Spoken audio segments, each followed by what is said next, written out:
오늘은 창세기 35장 1절로 5절을 통해서 예배의 신앙 하는 제목으로 함께 은혜를 나누고자 합니다. 성경 말씀에 보면 내게 가까이 와라 그리하면 나도 너에게 가까이 하리라. 내 사랑 안에 거하라 그리하면 나도 너희 사랑 안에 거하리라. 하나님께 가까이 오는 자에게는 하나님께서 가까이 해주십니다. 하나님의 사랑 안에 거하는 자는 큰 축복을 받게 되는 줄로 믿습니다. 여러분, 내 뱃속에서 난 자식들일지라도 차별하려고 하는 건 아니지만 자꾸 가까이 안부도 묻고 가까이 오는 자식에게 정이 더 가는 것은 사실이잖아요. 우리 하나님은 반드시 그렇게 우리에게 정을 주기를 원하고, 즉 사랑을 베푸시기를 원하는데 자꾸 멀리 갔더니 그 다음 말은 처량하고 고나요 슬프고도 괴로워 정처 없이 어떻게 됐잖아요. 찬송가 가사에. 그러니까 우리는 늘 하나님께 가까이 와야 하나님 가까이 해주고, 하나님의 사랑 안에 자꾸 들어야 하나님께서 계속 사랑을 베풀어 주신다는 거예요. 그래서 하나님께 가까이 나아가는 신앙은 구약 성경에는 제사라고 표현을 하고, 오늘날은 예배라고 표현합니다. 그래서 예배의 신앙입니다. 하나님은 예배를 통해서 만나주시고 예배를 통해서 은혜를 주십니다. 진정한 사랑은 세 가지가 꼭 있어야 가짜가 아닌 진짜 사랑인 거예요. 마음이 가고 몸이 가고 물질이 갑니다. 이것은 부부지간에도 마찬가지, 부자지간에도 마찬가지지만 하나님과 성도 사이에도 하나님을 사랑합니다 입술로만 하지 말고 진심이라면 마음이 가느냐 또 몸이 가느냐 물질이 가느냐는 거예요.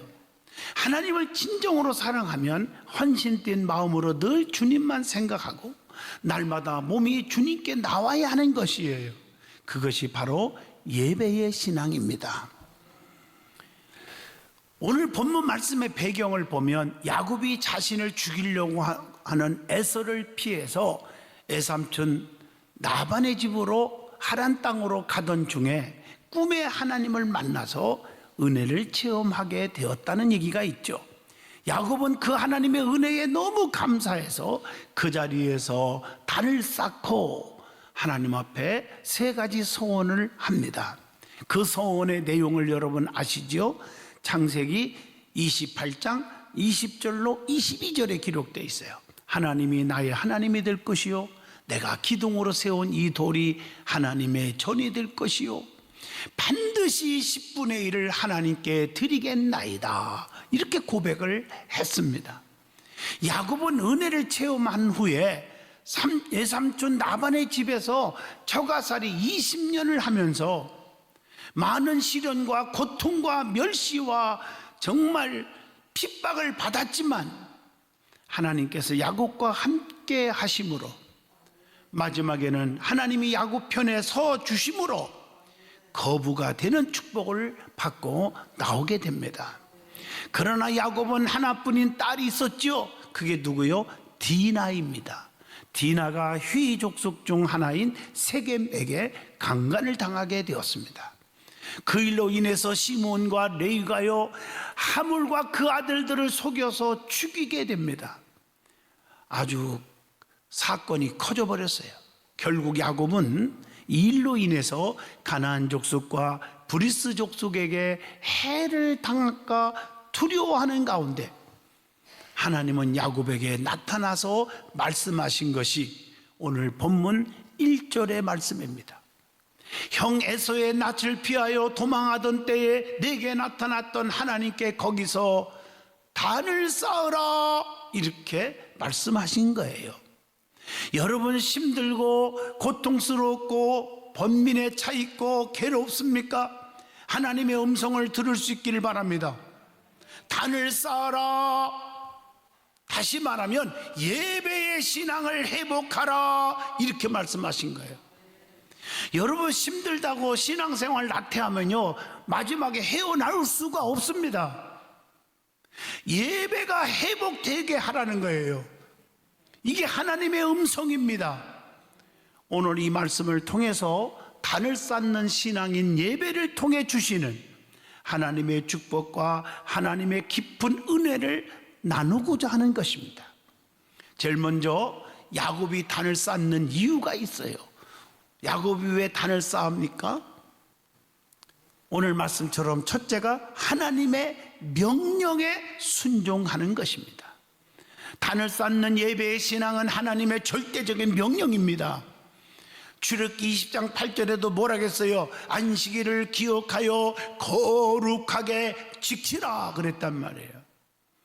하나님께서 야곱에게 베델에 가서 단을 쌓으라고 명령하신 거예요. 본문 1절이 그거예요. 하나님이 야곱에게 이르되 일어나 베델로 올라가서 거기 거주하며 내가 네 형 에서의 낯을 피하여 도망하던 때에 내게 나타났던 하나님께 거기서 제단을 쌓으라 하신지라. 우리 하나님은 예배를 통해서 만나주시기 때문입니다. 두 번째는 서원을 지키고자 하는 믿음이 있었기에 단을 쌓으러 간 것입니다. 야곱은 베델에서 은혜 받고 세 가지 서원을 했지요. 그게 창세기 28장 20절로 22절. 하나님이 나의 하나님이 될 것입니다. 다시 말하면 나의 삶의 운전대를 하나님께 다 맡기겠습니다. 내 맘대로 내 지식과 이론과 경험과 교만으로 살지 않겠습니다. 또 하나가 소원이 뭐지요? 창세기 28장 18절에 야곱이 아침에 일찍 일어나 베개로 삼았던 돌을 가져다가 기둥으로 세우고 그 위에 기름을 붓고 한 말씀처럼 돌에다 기름 붓고 자기가 가지고 있는 비상금 전 재산을 하나님의 단에다가 다 바치고 그러면서 하나님의 전이 될 것입니다 라고 서원합니다. 야곱은 자신이 가진 기름이 전 재산이었어요. 은혜 받으면 하나님 앞에 들임에 인색하지 않음을 찾아보게 됩니다. 그리고 나서 창세기 28장 22절에 반드시 10분의 1을 하나님께 드리겠나이다 라고 서원합니다. 은혜를 체험한 사람은 하나님 앞에 그 하나님의 명령의 법도를 지키는 것입니다. 성경에 서원한 내용들이 있죠. 야곱이 세 가지 서원한 것처럼 성경에도 많이 나와요. 사무엘상 1장 11절 한나가 얼마나 아들이 없어서 괴로웠습니까? 멸시를 당하고 슬픔이 가득 찼지만 하나님 아들을 주시면 내가 이 평생의 아들을 하나님께 드리겠나이다. 사무엘상 1장 11절에 서원을 합니다.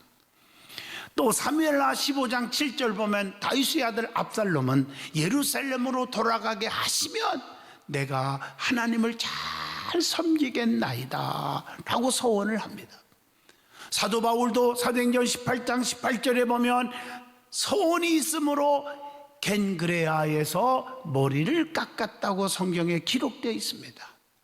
시편 56편 12절에 보면 다윗도요 하나님 앞에 서원합니다. 내가 하나님을 향하여 감사제를 드리겠습니다 라고 서원을 합니다. 여러분 구약에 보면 나시린이 있잖아요. 나시린은 하나님 앞에 구별된 자요. 구별된 자의 서원이 있어요. 나시린의 서원 여러분 많이 들어서 알죠.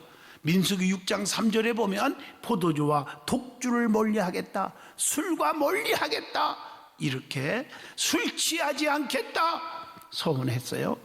두 번째로는 민수기 6장 5절에 삭도를 절대로 머리에 대지 않겠습니다 라고 서원을 했고요. 또 민수기 6장 6절 보면 자기 몸을 구별하여 여호와께 드리는 모든 날 동안은 시체를 가까이 하지 말 것이며 이렇게 서원을 했습니다. 자, 성경에 보면 이 서원한 얘기들이 참 많이 나와요. 구별된 자는 확실하게 하나님 앞에 서원을 하고 다짐을 하고 신앙적인 결단을 하는 것을 보게 됩니다. 교회 안에서도 성령 충만하고 거듭난 사람들 보면 아주 결단을 하잖아요. 내가 아무리 힘들어도 하루에 1시간 이상씩은 기도하리라. 새벽기도 해선 집에서 기도하리라. 내가 성경 하루에 적어도 하루에 1-2장씩은 읽겠습니다. 뭐 이런 소원. 내가 반드시 하나님 것을 절대로 도둑질하지 않겠습니다. 이런 소원들을 하잖아요. 그게 봐도 믿음이 업됐을 때 하는 거지, 믿음이 다 타락되었을 때 그런 소원을 하지 않습니다. 그래서 서원의 제사를 통해서 주시는 은혜가 있잖아요. 창세기 28장 15절에 보면 내가 너와 함께 있어 네가 어디로 가든지 너를 지키며 너를 이끌어 이 땅으로 돌아오게 할지라 내가 네게 허락한 것을 다 이루기까지 너를 떠나지 아니하리라 하신지라. 여러분 이 말씀을 한번 종합해 보세요. 무슨 뜻입니까? 하나님이 나와 함께 하겠다는 거예요. 임마누엘. 네가 어디로 가든지 너를 눈동자같이 지켜주겠다는 거예요. 내가 절대로 너를 떠나지 않겠다. 전능하신 하나님의 축복의 언약이잖아요. 오늘 이 언약이 여러분에게 임하기를 바랍니다. 야곱은 은혜를 받고 고백한 창세기 28장 16절 말씀 있죠. 야곱이 잠이 깨어 이르되 여호와께서 과연 여기 계시거늘 내가 알지 못하였도다. 이 말은 무슨 얘기예요?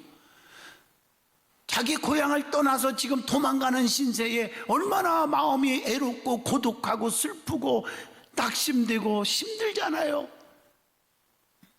이렇게 힘든 상황에 하나님을 만나고 체험을 하잖아요. 하나님의 음성을 들었잖아요. 그래서 그 입에서 나온 말이 과연 하나님이 여기 계시거늘. 사랑하는 성도 여러분, 여러분 나 혼자라고 생각하지 마세요. 하나님은 늘 나와 함께하고 계십니다. 내 곁에서 늘 나를 보호하시고 인도하고 지켜주십니다. 오늘 이것을 확신하시라는 거예요.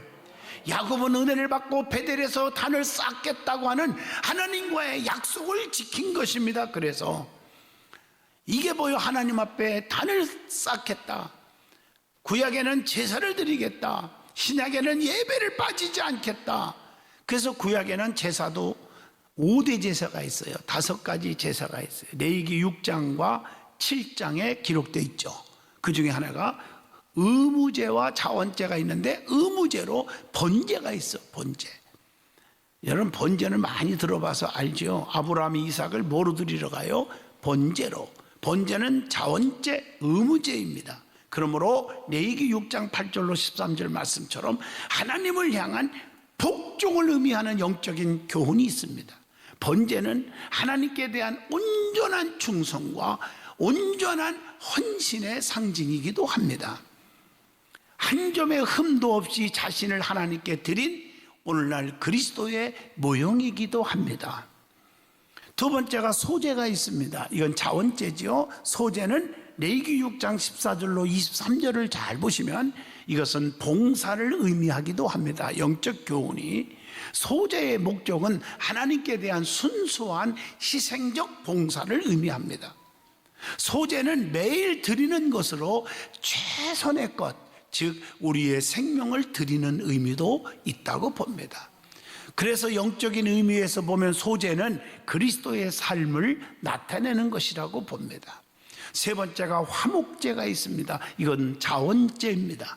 화목제는 하나님의 은총에 대한 감사와 그 은혜의 보은의 제사라고 말할 수가 있겠죠. 화목제는 화해와 일치와 친교를 의미하므로 평안제, 수훈제라고도 합니다. 네 번째가 속죄제가 있어요. 여러분 속죄제와 속건제 비슷해가지고 혼선이 일으키게 되는데 조금 차이가 있어요. 속죄제는 의무제입니다. 하나님과 우리 사이의 영적인 관계에서도 많이 회개하는 제사는 속죄제라고 해요. 속죄제는 율법을 범한 죄를 속죄하는 제사요, 인간의 근본 죄성을 고백하는 제사입니다. 그래서 속죄제는 죄인을 대신해서 십자가에 달리신 그리스도를 우리에게 보여주는 것이라고 말하죠. 속죄제는 자기 죄를 깨닫는 죄인으로서 하나님께 나아오는 것입니다. 마지막 다섯 번째, 속건제가 있습니다. 이것은 의무제입니다. 속건제는 성물이나 남의 물건을 훔치고 이렇게 범한 죄를 속하되 거기에 뭐의 의미가 있느냐? 배상의 의무가 있어요. 여러분 남의 것 떼어먹고 남의 것 건드렸으면 배상을 해주는 것이 그리스도인의 도리입니다. 속건제는 우리가 다른 사람에게 범한 죄를 씻는 제사입니다. 그러므로 성도가 드리는 오늘날의 제사인 예배는 너무 중요하다고 보는 것이죠. 자, 그러면 하나님 앞에 제사를 드리라, 예배를 드리라, 예배의 신앙이 회복되자 그랬는데 구약의 제사에는 어떤 것이 있습니까? 피 뿌림이 있습니다. 피가 있어요. 피는 생명을 의미합니다. 여러분, 세 가지 액체를 누누이 말씀드리죠. 성경에 나오는 액체, 피와 땀과 눈물. 피는 희생, 헌신을 의미하죠. 피, 생명을 얻습니다. 땀은 노력을 의미합니다. 노력, 그러면 양식을 먹고 재물의 복을 받아요. 그 다음에 눈물은 뭐냐? 기도를 의미하고, 기도는 응답받는 기적을 이루는 것입니다. 그래서 성경에 기록되어 있는 거예요. 피는 생명이에요. 육체의 생명은 어디에 있다? 레위기 17장 11절로 14절 피에 있다고 말하고 있어요. 그래서 피 흘림이 있어야 우리가 뭘 받아? 죄 사함을 받는다고 했어요. 출애굽기 24장 8절의 말씀, 언약의 피라고도 말하고 있잖아요. 그리고 유월절 어린 양의 피를 가진 자가 어떻게 했어요? 절대로 심판을 받지 않아요. 출애굽기 12장 13절의 말씀입니다. 그래서 피 흘림이 있어야 하나님의 언약이 회복되는 거예요. 출애굽기 24장 8절 보면 모세가 그 피를 가지고 백성에게 뿌림에 이르시되 이는 여호와께서 이 모든 말씀에 대하여 너희와 세우신 언약의 피니라, 이렇게 말하고 있어요. 그리스도의 피 흘림을 통해서 죄인이 구원을 받게 되지 않습니까? 요한복음 19장 34절을 보면 그중 한 군인이 창으로 옆구리를 찌르니 곧 피와 물이 나오더라. 피는 또한 두 번째 우리를 정결케 합니다. 우리를 구속하는 것은 보배로운 피입니다. 베드로전서 1장 19절에 같이 한번 볼까요? 오직 흠없고 점없는 어린 양 같은 그리스도의 보배로운 피로 된 것이니라, 이렇게 말하고 있습니다. 흠없고 점없는 어린 양 같은 그리스도의 보배로운 피로 우리를 구속하는 거예요. 구원하는 거예요. 그 피로 말미암아 원수가 된 자도 화평과 일치를 이루게 됨을 에베소서 1장 13절에 말씀하고 계십니다. 그리스도의 피가 하나님이 원하시는 율법의 요구를 이루게 되는 것도 로마서 8장 4절을 통해서 기록하고 있습니다. 예수님의 피로 말미암아 구속, 곧 우리는 뭘 받아요? 제사함을 받았느니라, 에베소서 1장 7절에 말씀하고 계십니다. 자, 그러면 마지막으로 야곱이 베델에 단을 쌓으러 가는 제사를, 그 자세를 통해서 우리에게 주시는 영적인 깊은 의미가 있단 말이에요. 교훈이 있다는 거예요. 그게 뭘까요? 첫째, 하나님 앞에 예배할 때는 모든 사람과 함께 하여야 한다는 거예요. 오늘 본문 3절 보세요. 우리가 일어나 베델로 올라가자. 우리가 이렇게 말하고 있어요. 내 환난 날에 내게 응답하시며 내가 가는 길에서 나와 함께 하신 하나님께 내가 거기서 제단을 쌓으려 하노라 하며, 하나님이 나와 함께 하신다는 것을 여러분 믿고 있습니까? 믿는다면 하나님 앞에 단을 쌓아야 되는 거예요. 하나님이 나를 지켜줬다. 그러면 하나님 앞에 예배의 신앙이 회복돼야 되는데 회복이 안 됐다, 그 말은 내 힘으로 내 노력으로 살아가고 있습니다. 이런 생각과 똑같은 의미입니다. 여러분, 이론적인 신앙이 아니라 말씀을 실천하는, 말씀이 믿어지는, 확신하는 신앙이 굉장히 중요한 것입니다. 우리가 일어나 베델로 올라가자 하는 말은 개인이 아닌 모두를 의미하는 것입니다. 여러분, 사도행전 16장 31절 여러분 많이 외우고 있잖아요. 주 예수를 믿으라. 그리하면 너와 내 집이 뭐하리라? 구원을 받으리라. 참된 행복은 온 가족이 함께 구원의 기쁨을 누리는 것이라는 거예요. 함께 예배를 드릴 때 온 가족이 구원을 받게 되는 것입니다. 창세기 7장 13절에 봐도 노아의 8식구 모두 방주 안에 들어와요. 혼자 아브라함이 들어온 게 아니에요. 8식구가 다 들어와서 8식구가 다 구원받았잖아요. 함과 셈과 야벳 아들 아브람과 아브람의 처와 그리고 사위 셋. 그래서 8식구가 다 구원받았잖아요. 여호수아 6장 25절 보면 나아바시죠. 비록 기생이었지만 주의 종을 목숨 걸고 보호하시고 지켜줬단 말이에요. 그래서 여리고성이 다 무너질 때 그 가족들은 다 살았지. 어떻게 붉은 줄을 내걸고 안에 들어오는데 혼자만 아니에요. 가족들도 다 함께 들어와서 다 살았습니다. 이게 신앙의 표본이 되어야 합니다. 주 예수를 믿으라 너와 내 집이 구원을 얻게 하리라, 그 말이에요. 두 번째로는 일어나 예배하러 가야 한다는 거예요. 오늘 본문 3절이죠. 주님과 함께 일어나야 하는 거예요. 마태복음 26장 46절 일어나라 함께 가자 보라 나를 파는 자가 가까이 왔느니라. 주님은 함께 가자고 말하고 있어요. 기적과 은혜의 체험을 하려면 일어나야 합니다. 요한복음 5장 8절 예수께서 이르시되 뭐라고 했어요? 일어나 네 자리를 들고 걸어가라 하시니. 누워있는 곳은 고통과 좌절의 자리입니다. 그러나 일어나는 곳은 축복입니다. 마가복음 2장 12절입니다. 그래서 걷지 못한 자가 걸어가는 거예요. 일어났다는 말은, 누워있는 자가 일어났다는 말은 살았다는 거예요. 무덤에 있는 자가 일어나 나왔다는 것은 죽은 자가 살았다는 것입니다. 일어나 베델로 가라 말씀하신 것처럼 하나님의 약속 있는 성전으로 가야 합니다. 그리고 세 번째로 이방 신상을 다 버리고 나아가야 합니다. 이게 오늘 본문 2절의 말씀입니다. 왜냐면요, 출애굽기 20장 4절로 5절에도 말씀했듯이 우상은 하나님의 원수가 되는 거예요. 하나님이 가장 싫어하는 것입니다. 하나님보다 더 좋아하는 것이 있다면 그게 다 우상인데 보이지 않는 우상입니다. 골로새서 3장 5절에 땅에 있는 지체를 죽이라 곧 음란과 부정과 사욕과 악한 정욕과 탐심이니 탐심은 우상 숭배니라, 이렇게 말하고 있어요. 네 번째로 자신을 정결케 하고 예배하러 나가야 한다. 본문 2절의 말씀이죠. 그래서 성경에 구체적으로 의복을 바꾸고 나가야 한다.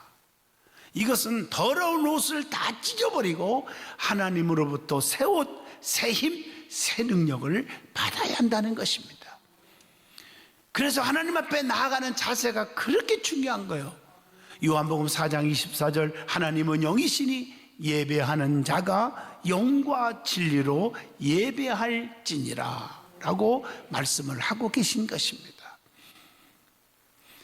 다섯 번째로 하나님의 은혜를 생각하며 그 은혜에 감격 감사함으로 예배하러 나가야 한다는 거예요. 그게 오늘 본문 3절의 말씀입니다. 그렇게 되면 하나님이 뭐라고 말씀하고 계십니까? 환난 날에 응답하시겠다고 그랬어요. 또 뭐예요? 하나님은 나와 함께 해주신다고 그랬어요. 그러기에 하나님께 단을 쌓기 위해 베델로 나아가는 것입니다. 오늘 이 말씀을 통해서 예배가 회복되는 은혜가 있기를 축복합니다. 결론적으로 말하면 하나님은 오늘날의 제사인 예배를 통해서 만나주시고 은혜와 축복을 주십니다. 누구든지 예배의 신앙이 회복되면 기적이 일어납니다. 여러분들의 자녀와 부모와 형제 다 예배가 회복되게 하셔야 합니다. 하나님은 예배하는 자들을 찾으신다고. 요한복음 4장 23절에 아버지께 참되게 예배하는 자들은 영과 진리로 예배할 때가 오나니 곧 이때라. 아버지께서는 자기에게 이렇게 예배하는 자들을 찾으시느니라, 이렇게 말씀했어요. 예배를 통해서 하나님을 만나고 깊은 영적 체험이 있어지기를 진심으로 기도하는 것입니다. 오늘 예배를 통해서 여러분의 소원이 다 응답되는 기적이 일어나기를 축복합니다.